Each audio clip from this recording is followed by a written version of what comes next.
પુસ્તકમાં લખે પણ ક્યાંય લખ્યું નથી આપણે ત્યાં. એટલે આપણે આપણા મમ્મી પપ્પાને કહેવાનું કે ભાઈ આ તો ના ખવાય, અમે તો ક્યાંય ભણતા જ નથી આવું તો.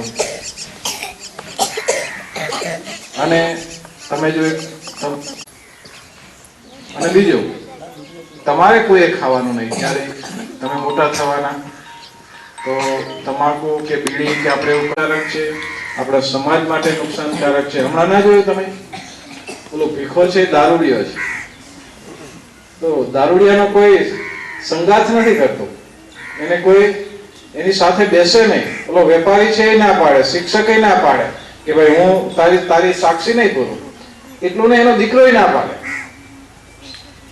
આવું જ ગુટકાનું છે, આ તમાકુનું છે. આખા જ બનાસકાંઠા જિલ્લામાં કે સ્કૂલના દરવાજાની અંદર એક પણ જગ્યાએ તમાકુ ના આવે, એટલું જો આપણે કરી શકીએ શિક્ષકો તરીકે, આચાર્ય તરીકે, તો એક મોટી સેવા થશે. આ દેશની સેવા થશે, આ યુવાનોની સેવા થશે. આ છોકરાઓ છે એક માટે જ વ્યસન મુક્ત રહીએ. એક પણ શિક્ષક ગુટકા ના ખાતો હોય, એક પણ શિક્ષક બીડી ના પીતો હોય, તો એક વસ્તુ સમજવાની કે આ બાળકો છે એના ઉપર મોટામાં મોટી અસર થશે. મને ખ્યાલ છે કે મારો નાનો દીકરો ભણતો હોય સ્કૂલમાં, તો એના સાહેબ જે કહે ને, અમે કહીએ એવું નહોતો માનતો, પણ એના સાહેબ કે એના બેન કહે અમારા બેને આમ કહ્યું છે. તો શિક્ષકોની બાળકોના જીવન ઉપર બહુ મોટી અસર હોય છે.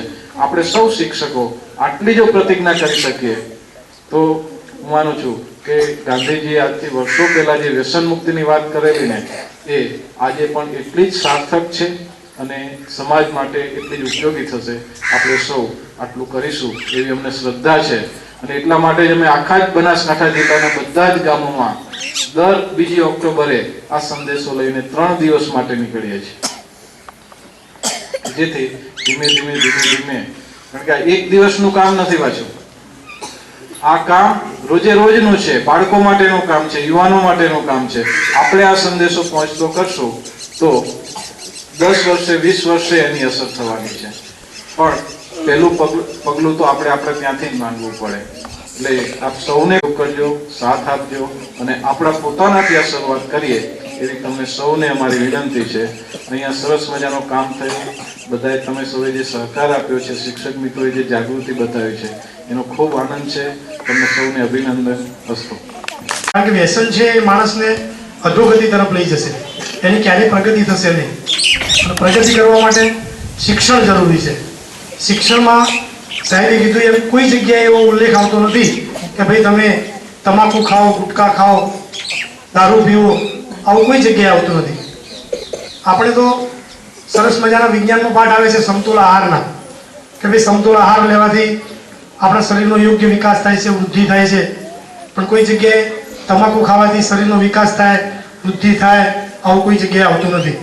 તો આપણે આ બધી બાબતોને નજર સમક્ષ રાખી અને આપણા ભવિષ્યનો વિચાર કરી આપણે ક્યારેય આ વ્યસન પાછળ ક્યારેય ઘેલા બનવાનો નથી. દેખાદેખીથી ઘણા લોકો વ્યસન કરતા હોય છે, સંગ દોસ્તી પણ વ્યસન થાય છે. તો એવા સંગથી પણ આપણે દૂર રહેવું જોઈએ જે કોઈ આવા વ્યસનથી દૂર રહેતા હોય, પર રહેતા હોય. અને આ શાળામાં તો અમે લગભગ બનતા પ્રયત્નો કરીએ જ છીએ અને ભવિષ્યમાં પણ આવા પ્રયત્નો કરતા રહીશું કે બધા અમે ક્યારેય આવા વ્યસનના માર્ગે જઈશું નહીં. જય હિન્દ, જય ભારત.